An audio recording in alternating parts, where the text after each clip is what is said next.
Let's start with the floor of a room, which is a rectangle with length L and breadth B. Now, let's visualize this room in 3 dimensions by adding height h. To find the area of the 4 walls, let's first look at the perimeter of the room's floor. The sum of all 4 sides is the perimeter, given by 2 times L plus B. Now, if we extend these perimeter edges upwards by the height h, we form the 4 vertical walls of the room. The surface area of these 4 walls is equal to the perimeter of the base multiplied by the height.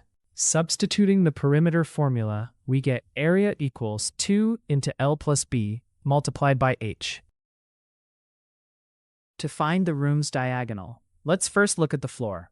We can draw a diagonal between 2 opposite corners, forming a right-angled triangle with the length and breadth. Using Pythagoras' theorem, the length of this floor diagonal, let's call it d floor, is the square root of L squared plus B squared. Now, notice that this floor diagonal forms the base of another right-angled triangle, where the height of the room is the perpendicular side. By applying Pythagoras' theorem again, the longest diagonal of the room is the square root of d floor squared plus h squared. Substituting the value of the floor diagonal into our equation, we obtain the final formula for the room's longest diagonal.